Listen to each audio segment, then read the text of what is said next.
आते ही क्यों? ये तो लूटने आए थे, लूट रहे हैं, आगे भी लूटते रहेंगे। और इनका एजेंडा ही यही है कि बस किसी तरीके से, क्योंकि ये हमें क्या कहते हैं, काफिर कहते हैं, तो इनके हिसाब से जो भी गैर मुस्लिम धर्म का व्यक्ति है उसको समूल,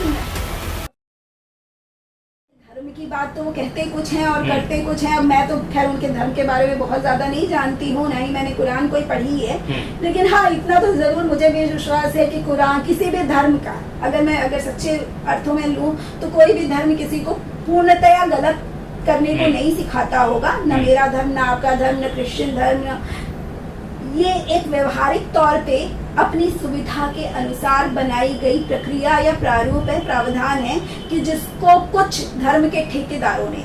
अब वो जरूरी नहीं ना कि बच्चे को वो कुरान जरूरी नहीं है कि उसी अर्थ में वो पढ़ाते होंगे, वो अपना इंटरप्रिटेशन, लॉ में भी इंटरप्रिटेशन होता है ना कि कोई रूल है हम उसको इंटरप्रेट करते हैं, तो उसको इंटरप्रेट करने का अब जब हम जुडिशरी कर रही है, लॉ मेकर्स कर रहे हैं, तो वो उसको सही वे में करेंगे, ठीक है। एक्चुअल मीनिंग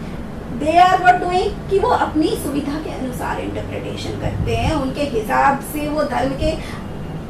दूसरे ही अर्थ समझाते हैं अपने धर्मानुलंबियों को, तो जिसकी वजह से वो शायद, मुझे नहीं पता है कि कुरान में, शायद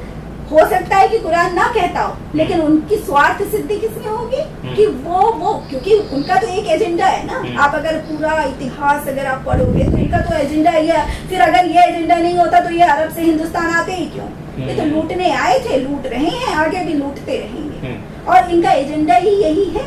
कि बस किसी तरीके से, क्योंकि ये हमें क्या कहते हैं, काफिर कहते हैं, तो इनके हिसाब से जो भी गैर मुस्लिम धर्म का व्यक्ति है उसको समूल नष्ट कर दो। अब समूल नष्ट पहले, अब ये वही चीजें हैं ना कि लव जिहाद आप सुन ही रहे हो आजकल, जबरदस्त, वो एक तरीके से एक जाल है, जबरदस्ती तो मैं नहीं कह सकती हूँ, मेरे पास चूंकि आते हैं बच्चे इस तरीके के भी। तो इस बिल को लेकर, अंतिम सवाल, इस बिल को लेकर देश के मुसलमानों को क्या कहना चाहेंगे आप, क्या अपील करेंगे उनसे कि माहौल बिगड़े, जिस तरीके के नैरेटिव बनाए जा रहे हैं नहीं, गलत नैरेटिव्स ना बनाए जाएं, सत्य सबको पता है, अब पहले का समय नहीं रह गया है, मोबाइल के एक छोटे से क्लिक पे, गूगल पे सब कोई एक्ट इज अवेलेबल, हर कोई जानता है कि आपने क्या किया है, सेक्शन 3 क्या कहता है, आपका सेक्शन 840 क्या कहता है, आपका सेक्शन 85 क्या कहता है, एवरीबडी इज नोइंग, ठीक है। तो गलत नैरेटिव्स, ये मत भ्रम फैलाइए कि आपके खिलाफ हो रहा है कुछ, ये एक समान व्यवस्था बनाने की तैयारी है, ना इसमें हिंदू अलग होगा ना मुस्लिम अलग होगा, there will be no partiality for any reason, ठीक है। अगर आपने कुछ विशेष सुविधाएं ले रखी हैं तो उसको सबके साथ बांटिए ना, अकेले क्यों लेके जा रहे हो? जमीन है, जमीन अगर किसी की है, बड़ी जमीन हो सकता है किसी गरीब किसान की होगी, जिसकी वो जमीन ही उसके जीने का सहारा होगी। अब वक्फ बोर्ड ने कह दिया वो जमीन मुस्लिम की है, किसी उसको लगा, अभी आया ना अल्लाह का मैसेज, अब वो पता नहीं क्या सोर्स होता है,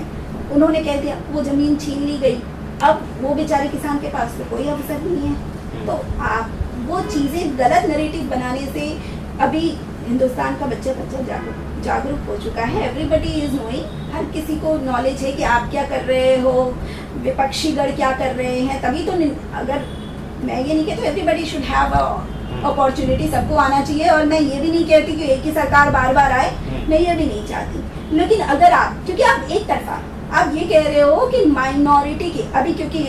अखिलेश जी ने कहा कि आप कुछ कट्टरपंथियों की तुष्टीकरण के लिए ये एक्ट लेके आ रहे हैं, तो आप भी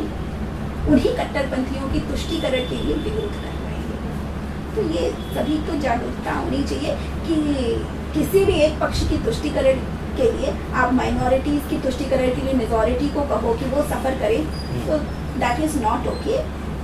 माइनॉरिटी को भी पूरा हक है, माइनॉरिटी को भी पूरा हक है, माइनॉरिटी की जहाँ भी राइट के सवाल हैं वो